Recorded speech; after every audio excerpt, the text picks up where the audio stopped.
those supplies. That is one. The second component is the WHO does supporting emergency medical teams, getting them in, not just international, but also national emergency medical team, getting them in, making sure that they are located at the right facilities, hospitals, and support them as good as possible. Yes, we want to continue with that. You probably heard and read a lot about our support and management of medical evacuations of the critical patients who need it. We estimate still more than 10,000 patients in need to be medical evacuated outside Gaza, half of them related to the conflict, probably roughly 40% more chronic diseases, cancer, etc. We have been continuing that. Then we continue in assisting the hospitals and health facilities, mass casualty management, etc., and other training and capacity building. So it's a call out and definitely, yeah, defiance. I don't even know that it's more needed than ever. Let me say it this way. So yeah, we will definitely continue and expand. We are there to stay and deliver. That's the message, and to expand. The, the second question you had about the staff member, he's a caretaker, cleaner of the office. I don't, I cannot provide you any more details on that. We haven't heard anything. It is constantly raised with the Israeli authorities. They're very much aware of this, and we demand his urgent release. When it comes to the warehouse, and this is maybe where of course, I'm most concerned is about my staff, the national staff, international staff, my teams, and coming every other month in Gaza and working there. I know exactly where they have gone through. I mean, through this horrific crisis of over almost 2 years. So this is, of course, our key focus: is our staff and the protection of them. I just want to mention a point which is critically important, that all the UN staff houses, also UN, WHO, staff houses, warehouses, including from international partners, NGOs, etc., all the coordinates are very well known with the Israeli authorities. They are regularly updated, and we are supposed to be protected and actually facilitated. Now, similarly, this applies for the warehouse. And the warehouse, absolutely don't get it, that a warehouse where everyone knows is the main WHO warehouse and the main storage for those scarce and so much needed medical supplies, that has been attacked and hit and indirectly then set on fire. And yes, it is for us. We haven't been able to visit it, but from all the reports we get, and also the mission who extracted the people, the staff yesterday, they were very close by, based on their observations. Yes, it is very much destroyed. And it had a substantial supplies of essential medical supplies and medicines. And for example, the types which are most needed: trauma and surgical supplies, assistive devices, essential medicines like key antibiotics, but also cancer medication, diabetes medication, dialysis supplies, etc. Even a little bit of therapeutic milk we want to get more in. I could mention a whole lot more: blood units, anesthetic drugs, etc., etc. Uh, Over to you.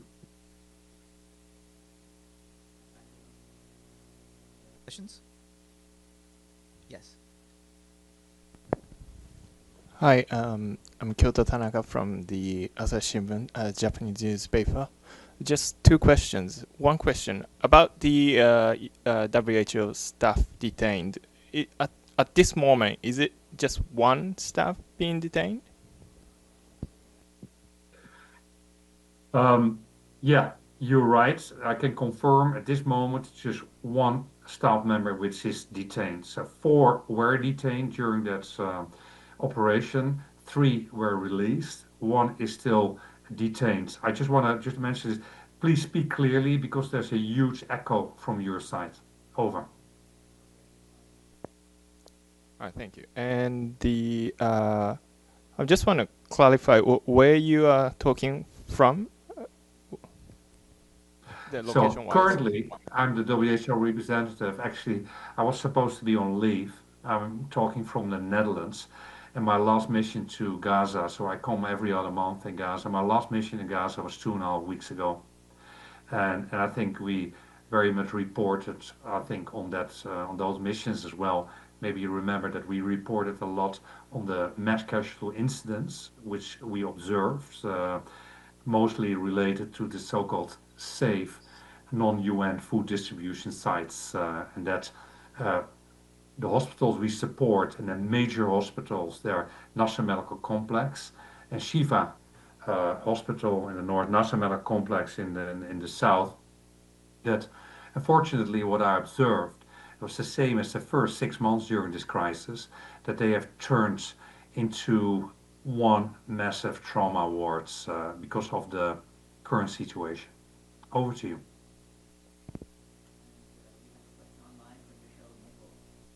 Michelle?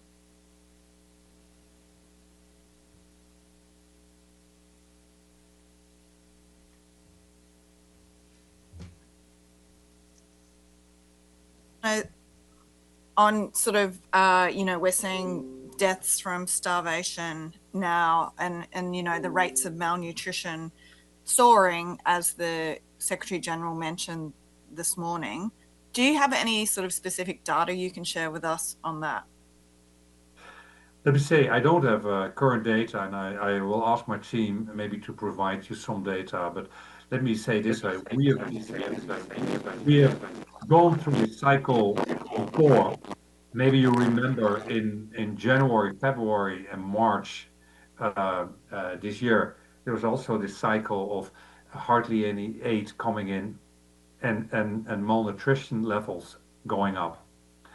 Now, having been coming into Gaza, I mean, for the last 4.5 years, so malnutrition was never an issue in Gaza.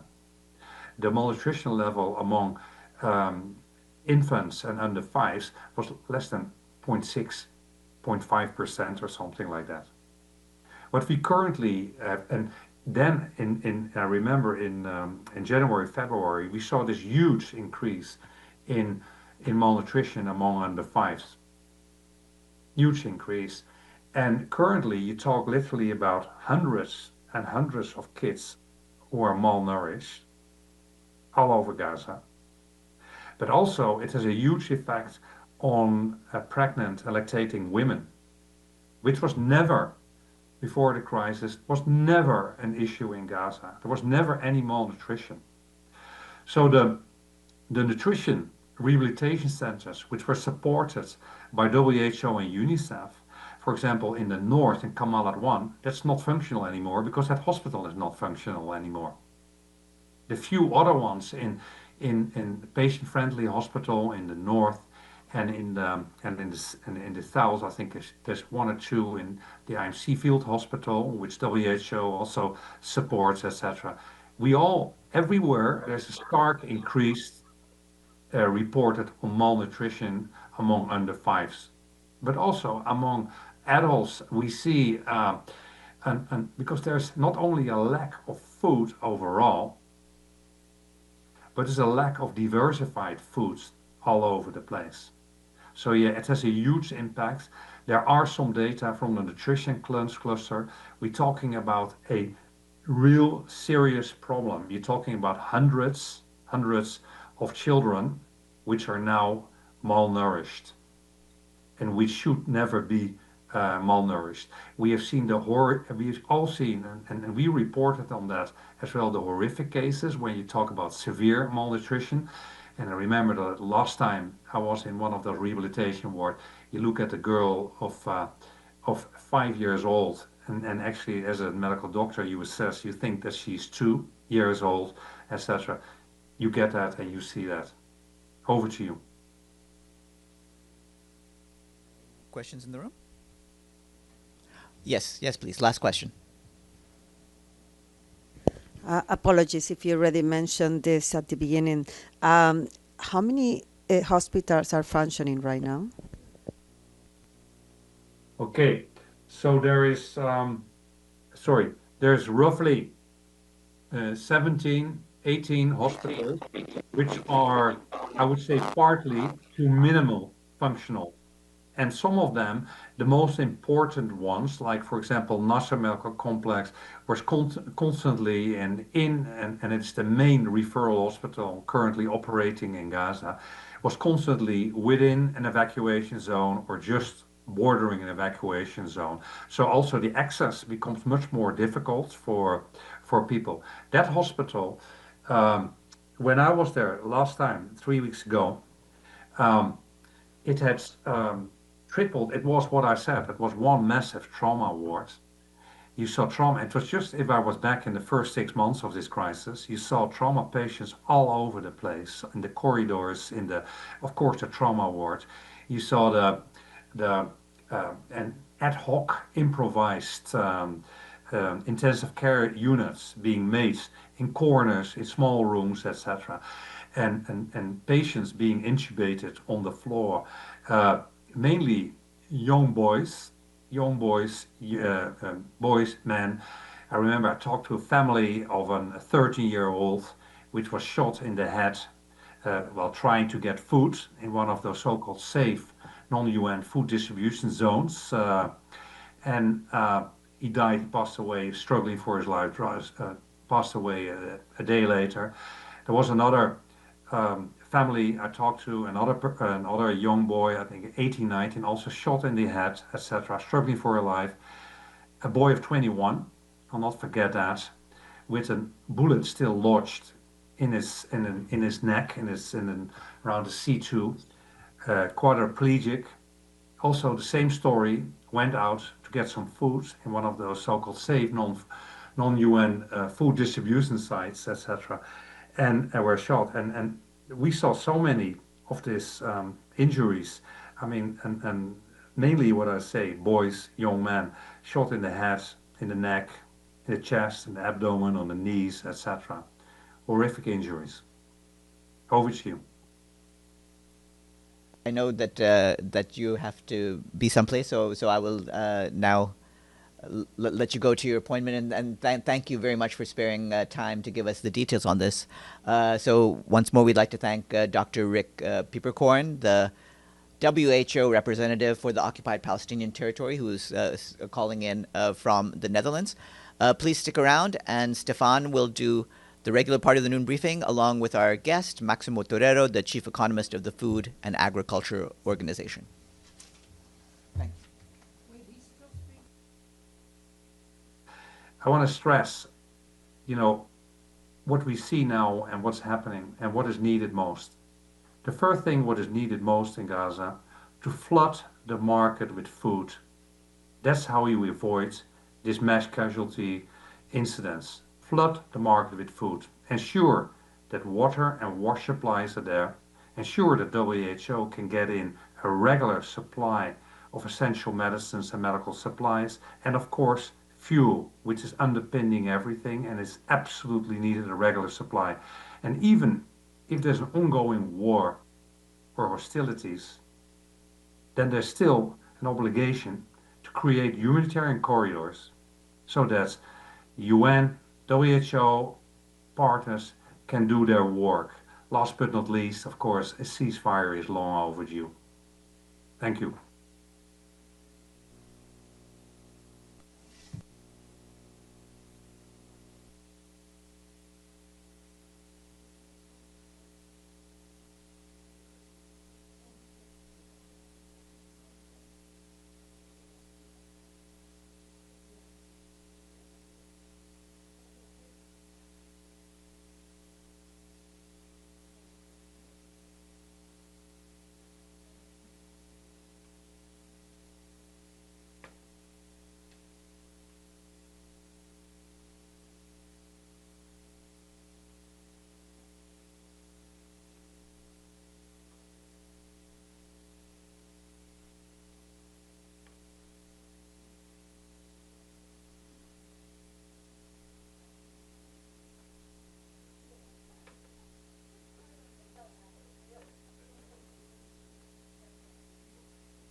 from the Food and Agricultural Program. He will brief you on food price inflation and what we can expect from the upcoming State of Food Security and Nutrition in the World Report 2025.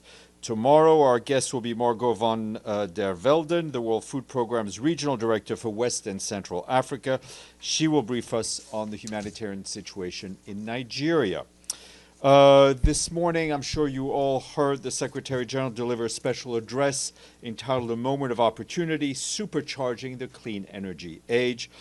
During his remarks, he underscored that already the carbon emissions saved by solar and wind globally are almost equivalent to what the whole European Union produces a year. But he said that this transformation is fundamentally about energy security and people's security, and that is about smart economics.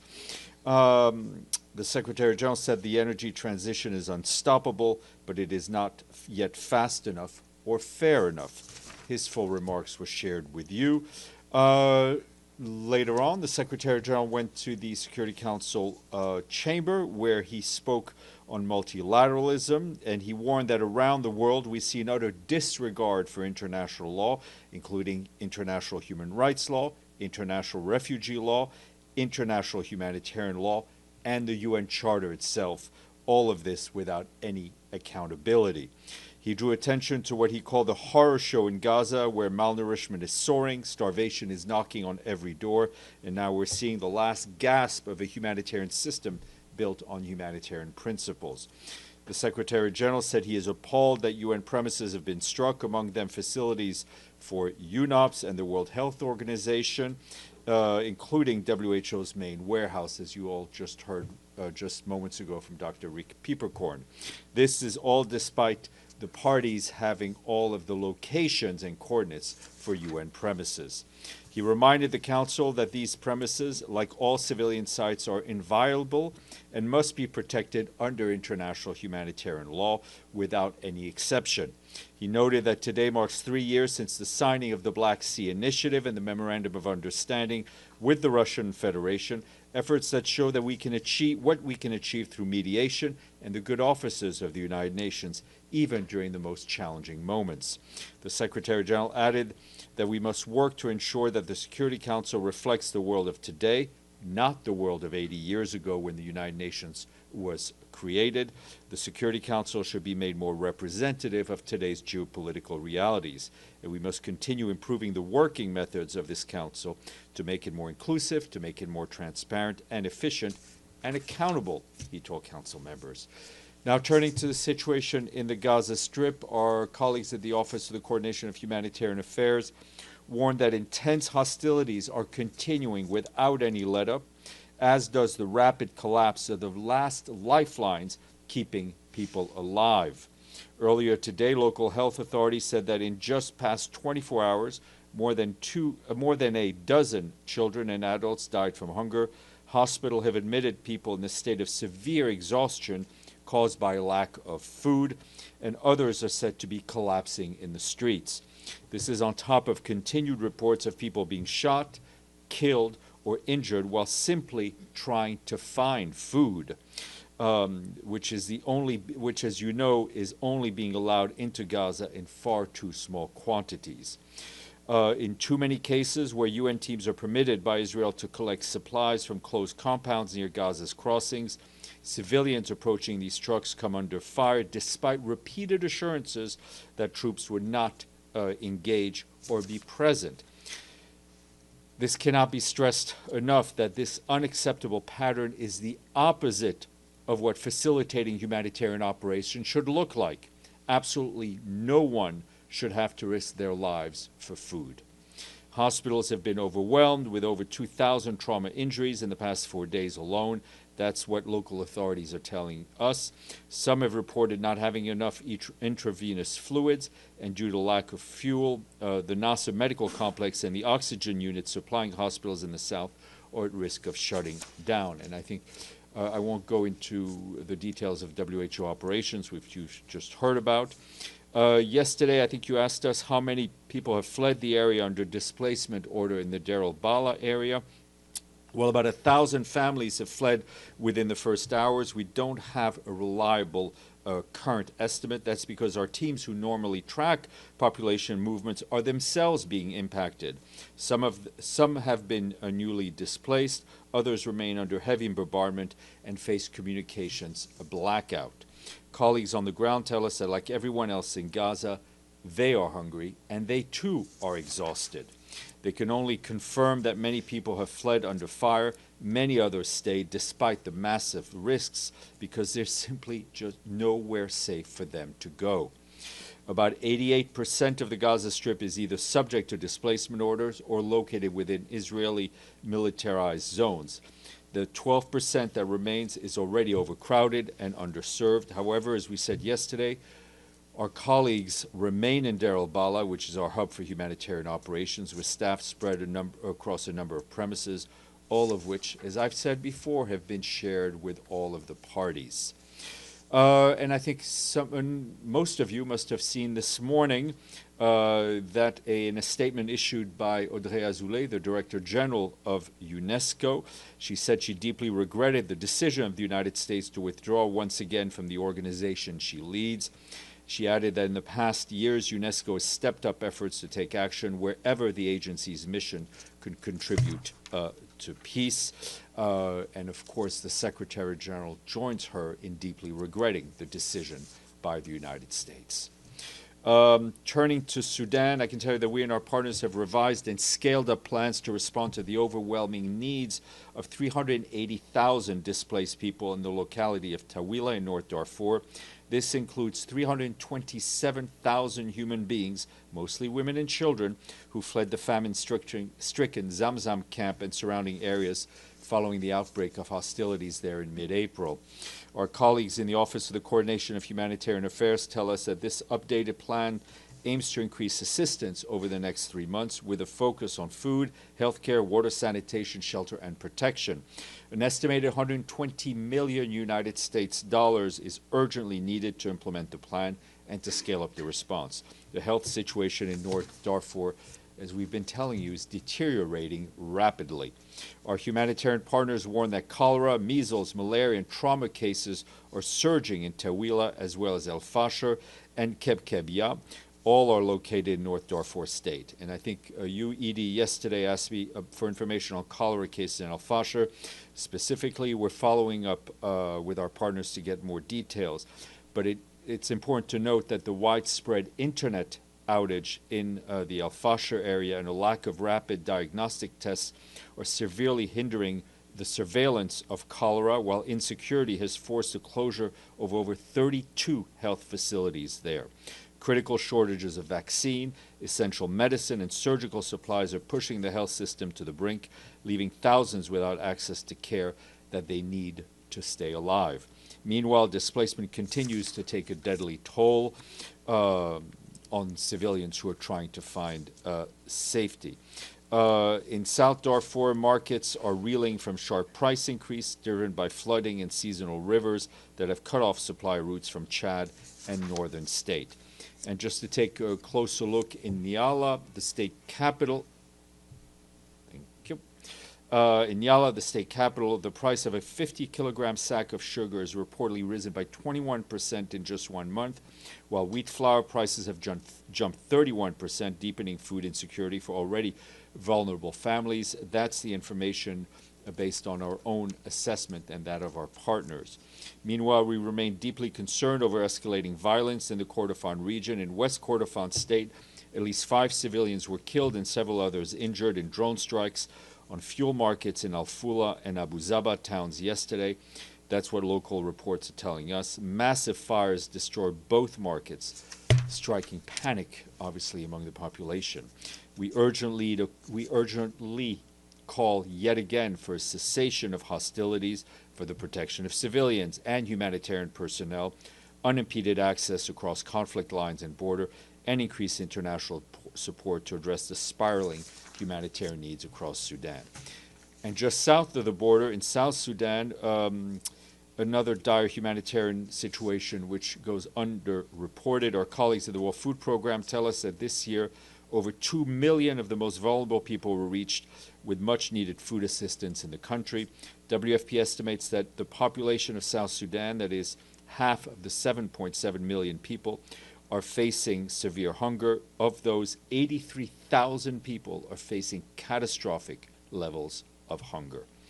Just to flag that the WFP Deputy Executive Director, Carl Scout, just finished a visit to South Sudan a couple of days ago. He stressed that WFP has the capacity to deliver even in the most remote and challenging environments, but without sufficient funding in a period of peace, the agency's hands are tied. And in the DRC, our colleagues, peacekeepers in MONUSCO, are telling us that they intervened yesterday in Lopa, in the Ituri province, to protect civilians after heavily armed members of the Codeco militia entered the area. Gunfire broke out near the peacekeepers' mobile base in the area as Codeco fighters arrived, seeking a confrontation with the peacekeepers. The violence quickly escalated, resulting in looting and destruction. Despite the violence, 6 civilians, including a priest, were safely evacuated. The UN peacekeeping mission continues to coordinate with Congolese national forces and local leaders to address the ongoing violence and to ensure the protection of civilians in the area. And from turning to Afghanistan, Tom Fletcher, our emergency relief coordinator, today allocated $10 million from our own Central Emergency Response Fund to scale up life-saving assistance at the country's borders. As you know, there's been a surge of returns from Iran in recent weeks. The new funding will help expand support for the most vulnerable, including women and children, as they arrive in their areas of return. During the first 12 days of July alone, some 339,000 people returned from Iran to Afghanistan, bringing the total number to 1.1 million this year so far. Families account for more than 60% of the total returns from Iran. 43% of those returning are children under the age of 18. This includes a growing number of unaccompanied and separating children, which is obviously raising a lot of concerns. Our humanitarian colleagues note the majority of the recent returnees are traveling onwards to urban centers of Herat and in Kabul, and many need urgent support. The new arrivals are also putting further pressure on already very vulnerable host communities, as services are already limited and resources scarce in many areas where people are returning. We, along with our partners, are responding to the escalating needs wherever and whenever possible. So far this year, nearly 600,000 people have received food assistance at the border upon their return, with more than 500,000 receiving health support. However, additional funding is sorely needed. Halfway through the year, the Humanitarian Needs and Response Plan for Afghanistan is less than a quarter funded, with a funding gap of over 1.8 billion United States dollars. We need cash, and we need it urgently. And in Ukraine, our humanitarian colleagues report that hostilities yesterday into the early hours of today killed at least 5 civilians, including a child, and injured 76 others, including 4 children. That's what local authorities are telling us. Widespread damage was reported across the country, with several residential buildings and civilian infrastructure destroyed or damaged. Essential services were also disrupted. Meanwhile, strikes in Sumy and Donetsk regions in the east continue to drive displacement. OCHA warns that the humanitarian situation in the town of Pokrovsk and nearby villages in Donetsk continue as the fighting intensifies. Authorities say all critical infrastructure there has been destroyed and about 1,400 people remain, most of them taking shelter in basements. Local authorities maintain a few water points and distributing food and medicine, but fuel delivery is impossible and the last shops are expected to close soon. Authorities are urging civilians to evacuate, although these efforts are highly constrained and carried out by specialized police in armored vehicles. Our humanitarian partners are supporting evacuees in transit centers with clashes and other assistance. In Dnipro, support from the Ukraine Humanitarian Fund is helping organizations assist newly displaced people in Pavlorad. This includes providing social support, legal aid, and help with documents. Lastly, I want to turn to Haiti, horrendous crisis not too far from these shores. Our humanitarian colleagues remain deeply concerned over the escalating violence in our Tibonite department, which has triggered a new wave of displacement. The International Organization for Migration reports that nearly 15,000 people fled after armed attacks last week in the communes of Dessalines and Verret. Most of them sought safety in Post-Pierrot, a remote part of Dessalines, where they're being hosted by local families. This, you can imagine, like in many other places, is putting additional strain on host communities. Elsewhere in the Artibonite department, security situation in Lester is worsening. Clashes erupted between gangs and local self-defense group on Saturday, leading to additional displacements and damage to civilian property. This follows a series of coordinated offensive by gangs between the 14th and 17th of July across several parts of Artibonite. In addition, casualties, preliminary reports indicate homes and vehicles were destroyed. Displaced families are in urgent need of hygiene supplies, food emergency shelter, medical assistance, and other essential items. However, OCHA warns that ongoing insecurity continues to severely restrict humanitarian access, making it difficult to reach those in need. The latest displacement adds to an already dire situation nationwide. As we told you last week, nearly 1.3 million people in Haiti are displaced, the highest number ever recorded in Haiti due to violence and insecurity. OCHA reiterates the urgent need for scaling up humanitarian support and protection of families across the country. We continue to work with partners and authorities to improve access, mobilize additional funding, which is obviously critically needed, and ensure humanitarian assistance reached most in need despite increasingly constrained operating environment. Basta. Edie. Thank you, Steph. On Gaza and the escalating malnutrition, reported deaths from starvation, excuse me, what action is the Secretary General taking in terms of trying to contact Israeli officials and try and get some responses? We are trying at all levels with Israeli officials to allow us to do the work that we're able to do and that we so desperately need to do. And I can tell you that messages have been passed on at all levels directly from the Secretary General. Yes. The United States announced that it would withdraw from UNESCO earlier today. It would withdraw at the end of 2026. Does the Secretary General have any comment? He does have a comment, and I read it out. I said he deeply regretted the decision. He joins Audrey Azoulay deeply regretting the decision. I must have missed that, but I have a follow-up then. That Gideon Sarf has said that on the matter, that singling out Israel and politicization by member states must end in this and all professional UN agencies. Any comment on that? Well, I can tell you, first of all, let's be clear.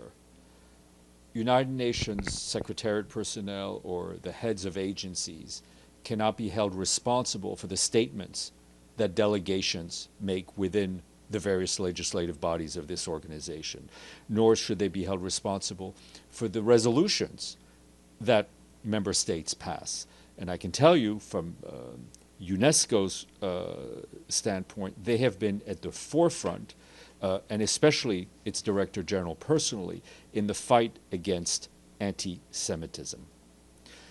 Lenka, and then Linda. Thank you. Just a follow-up on UNESCO. The U.S. also said that UNESCO should revise its own culture and that they have this bias and that they have globalist agenda. Do you think, does the Secretary General think that UNESCO should try to accommodate the U.S. concerns because they had the same in 2018? Or does he think that they should try to actually, just continue whatever they are doing? I don't really understand what a globalist agenda is. I think every member state has had some complaint about the way the organization as a whole, the whole UN agency system works. I think our comment to every member state is participate if you want to change things. Yes, ma'am, and then I'll come to you, Linda. Hi. Following up on UNESCO too, we've been through this before, so I was wondering what is different this time in the way the organization can face this withdrawal? UNESCO is a specialized agency in terms of the impact, the financial impact, operational impact. I would ask you, we can put you in touch with them. I can't speak to them. I can't speak for them to that. That makes sense. Linda, then Pam. Thank you, Steph. I was wondering if you're familiar with, I gather there was a statement released by the editorial committee of the AFP about the state of their journalists or freelance journalists in Gaza, and that they were warning that there are very few local journalists who are capable of reporting these days. Some of theirs are, just too weak to work. Hunger has struck them as many locals. And I was just wondering, is this something the UN has heard about? And also, is this situation, have you heard this regarding the state of journalism in Gaza?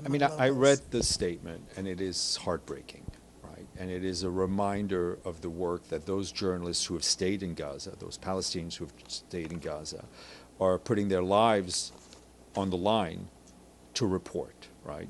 In the face of fighting and in the face of hunger. We have repeatedly called for journalists to be allowed in to Gaza to report. And I think often you all ask me questions saying, the Israelis say this, or Hamas says this, and the UN says that. If there were journalists on the ground from your organizations, perhaps those answers could be gotten by doing the work that journalists do. It's also a reminder that everyone in Gaza, every Palestinian, including our own colleagues, are suffering. Our Palestinian colleagues are hungry as well, and they have to work, and they continue to work. They continue to try to feed their fellow Gazans, and they're also trying to feed their own families. Does the UN have any sense of the decrease in the size of the journal? We don't have we don't have a head count of journalists, but I think most international news organizations have stringers or people they work with in Gaza, and I'm sure they're seeing the same thing. Gabriel. Thank you, Steph. I want to go back to the WHO incident and the attack by Israel on the WHO facilities and staff members. I won't repeat everything that Israel did, but detaining, storming the facility, the list goes on. They still have one staff member that is detained by Israel. If any other member state did this to a UN facility and UN staff, there would be major uproar.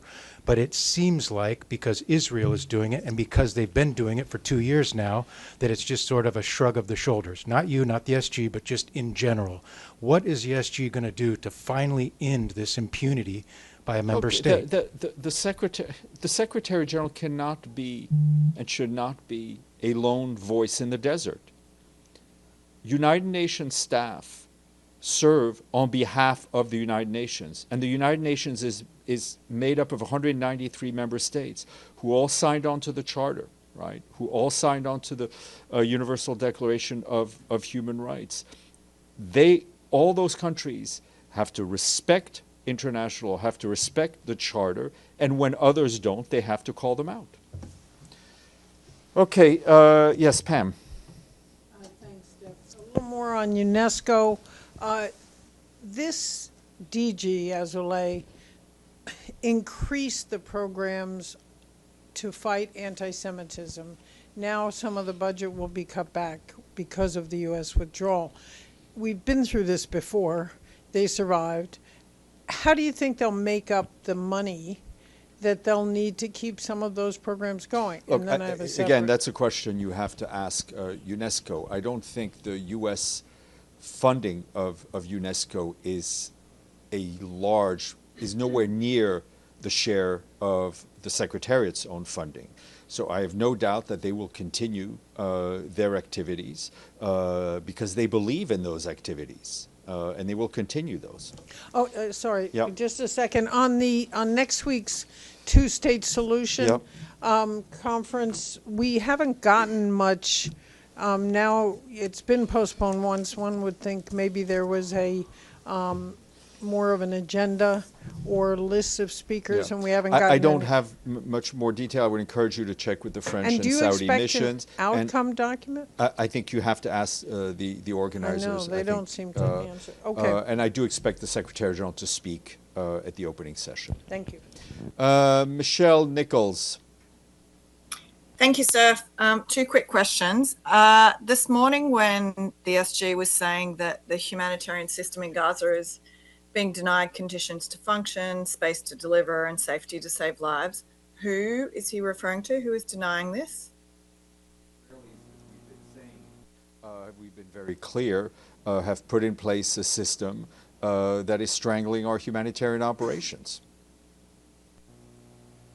Thank you. And then a second question on, I know we've spoken about this topic a lot over the past year or so, but if you could just refresh us.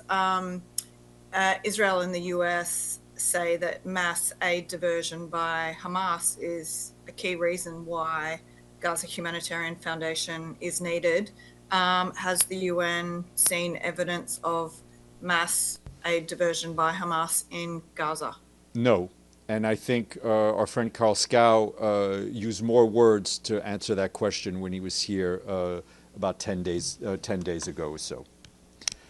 All right, Sinan, and then our friend Massimo has been more patient than usual, so we'll go to him very shortly. Yes, please. Thank you, Steph. At least 1,700 people, mainly Alawite civilians, were killed in the waves of the violence, according to Syrian Observatory Human Rights. They published this report today, and they said the most of the casualties were caused by government or government-affiliated forces.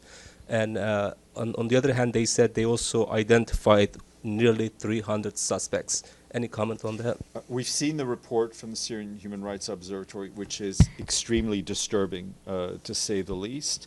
As in other cases of sectarian violence recently in Syria, it is vital that the government pursue accountability, that all perpetrators, regardless of their own affiliation, whether professional or ethnic, be brought to justice. The families, the victims are entitled to justice. Just quick follow-up, if you don't mind. Last week during the Security Council meeting, some member states also said that the Syrian government, I mean the transitional government, still didn't send any report to Security Council since they asked for a report about the casualties a few months ago. So I wonder if Secretary General has any critics for the transitional government about... Listen, the transitional government is exactly that, and I think it came into power the way we know it came into power. It inherited a country that had been for more than 10 years in conflict. There are a lot of issues that they have to deal with. We are there to support them, but there are things that the transitional government has to produce, notably an environment in which every Syrian, regardless of their ethnicity or their religion or their past, feels safe. Okay, thank you very much. Maximo, good afternoon. I hope you're still awake. We are delighted to welcome you. So without further ado, we'll turn it over to you to talk to us about food price inflation and what to expect in the next State of Food Security Nutrition report. Please.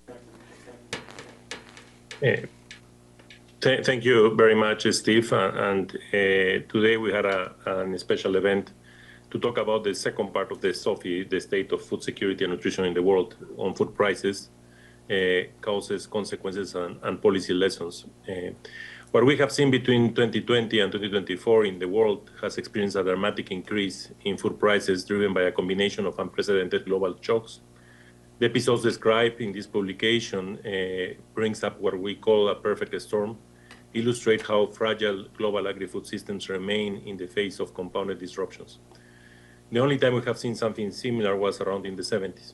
So what are the major events that have combined their efforts to create this situation? COVID-19 pandemic, where governments launch a massive fiscal stimulus and relief programs to protect households and firms, equivalent to around 16% of GDP.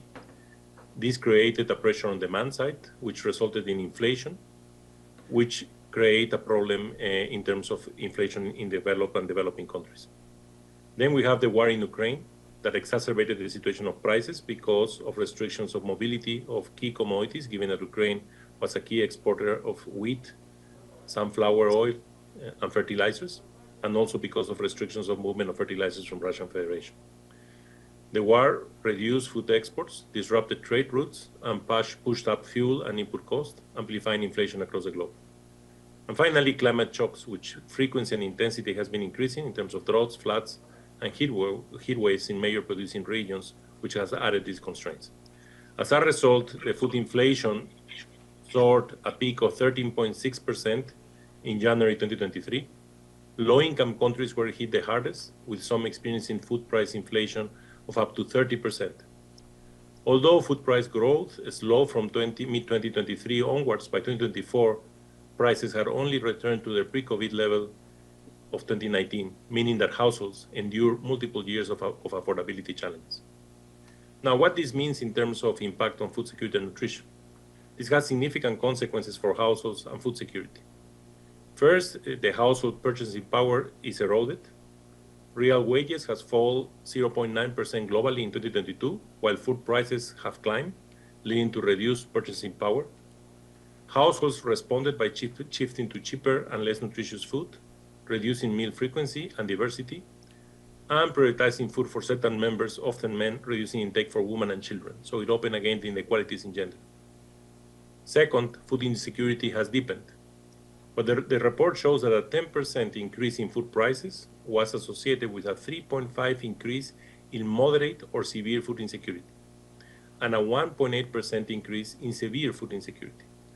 These impacts are especially acute in Africa and Western Asia, where food imports dependence and currency depreciation made food even less affordable. Third, nutrition outcomes worsened. Among children under 5, food inflation is strongly correlated with acute malnutrition.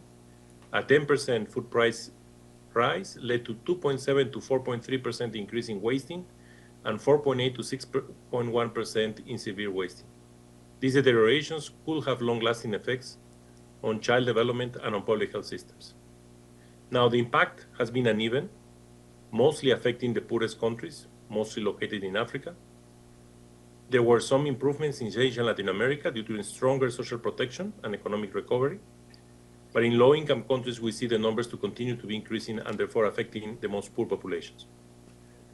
Additionally, countries with food import dependency and weakening currencies face compounding challenges as their currencies depreciated, partially due to the rising global interest rates, and they were forced to pay more for food import price in the US dollars, deepening food inflation.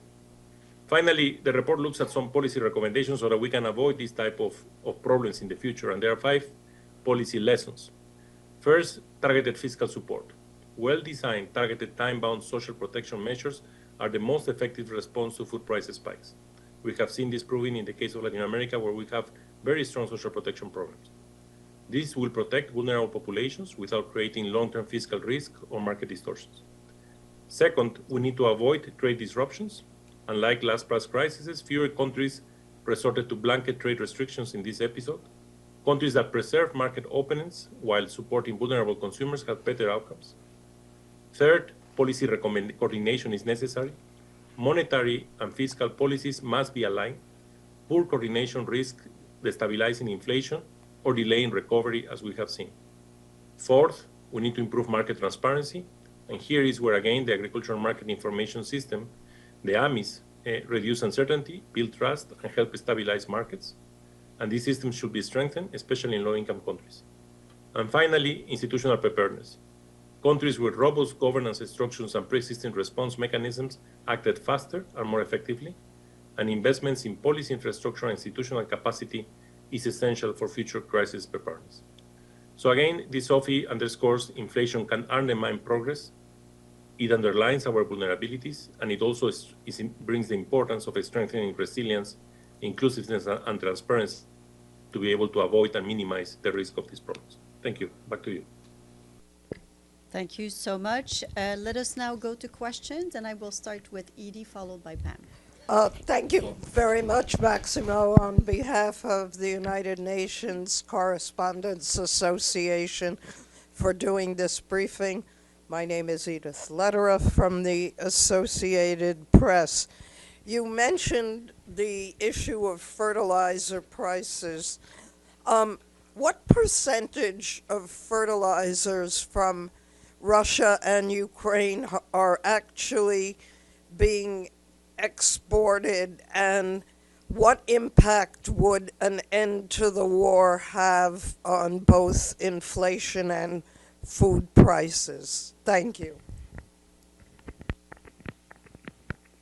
Thank you very much. Nice to see you again. In the moment of the beginning of the war in Ukraine, of course, there was an exacerbation because Russia Federation was the first exporter of nitrogen to the world. Plus, also there were the restrictions of gas, and that resulted in a substantial increase in fertilizers. Over time, this has been resolved. There was more mobility of fertilizers around the world, and there were also new sources that start to come out. So the situation right now in terms of price of fertilizers has stabilized. But in the case that we see again a restriction to mobility of fertilizers, especially of key exporting countries, because it's a very concentrated market, yes, again, this will affect input prices and this will affect the prices of commodities, of food commodities. One of the more clear examples of the impact was on rice. During the war in Ukraine, rice prices were low because there were enormous supplies. But after a period of time in the next season, because of the high prices of fertilizers, which rice is intensive in use, there was less production of rice, and therefore that has an impact on rice prices after several months of the war in Ukraine. Let me go now to Pam and then Linda. Thank you, Dr. Torero. It's Pamela Falk from U.S. News and World Report. Thanks for the background. There is an offshoot of nutrition groups called N4G, the Nutrition for Growth, that works with the UN. Are you in coordination with them? They appear to have raised, or they say they've raised about $29 billion from development banks and private sector specifically for nutrition programs. How do you interact with them? And then also, just on the report, usually we can get a little sneak peek embargoed or an outline or something before the 28th when it's released. You're talking about it, but we don't have any reference points. Would appreciate it. Thank you. No, sure. Thank you so much. The Nutrition for Growth, there was a summit in France, and that's where there were these commitments that you were referring to. Of course, we are in full coordination. We are part of the UN Nutrition Group. FAO has a huge nutrition group related to it, and we are working with them. Although significant amount of those resources, of course, are realignments or reassignments.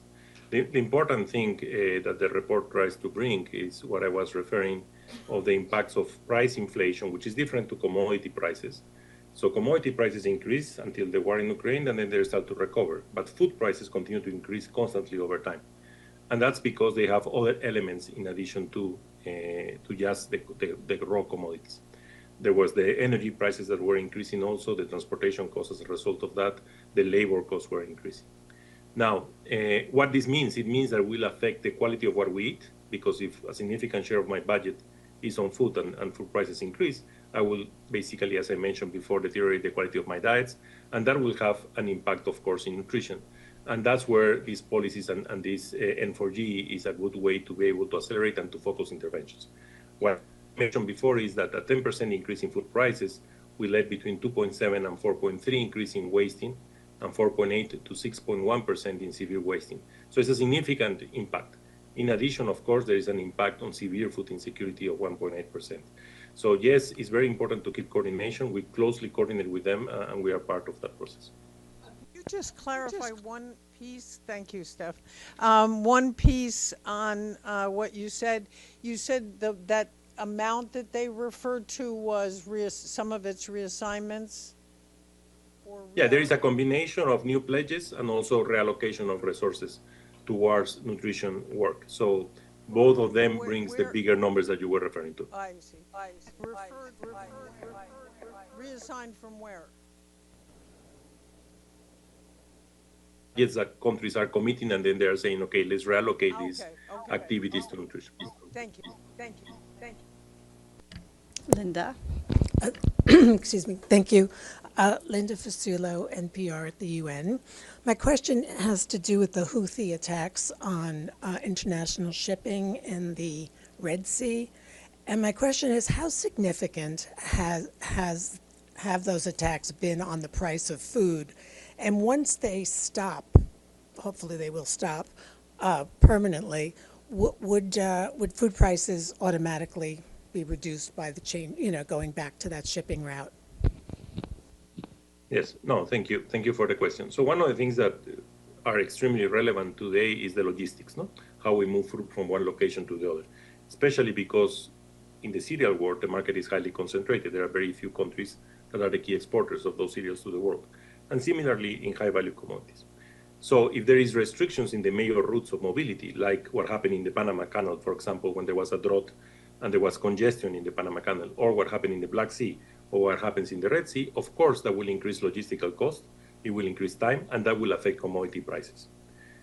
Also, if it is an issue of conflict, it will affect the insurance of mobility that you put on the vessels, and that will also increase the prices. During the war in Ukraine, we observed a significant increase in insurance costs, and the same is happening in the Red Sea. So yes, that will have an impact over commodity prices and over food prices that move. But remember again, there is a difference between the commodity, which is the wheat, the maize, the soybeans, and the food, which is what you eat and you buy in the supermarket or in the retail store. What we are observing is that there is a constant increase on the food prices. The commodity prices spiked because of the elements I mentioned before, COVID-19, the war in Ukraine, the logistical issues, but then they started to fall again. The food prices continue to increase. And that's because of other elements attached to the production of food, which is not just the commodity, no? Very good. Do we have additional questions in the room or online? I don't see questions online, I believe. So I think we will wrap up. Thank you so much, Maximo, for joining us once again today. So we had with us Maximo Torero, the Chief Economist of the Food and Agriculture Organization. Thank you so much, and we will watch out for the report. Thank you.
That wouldn't work.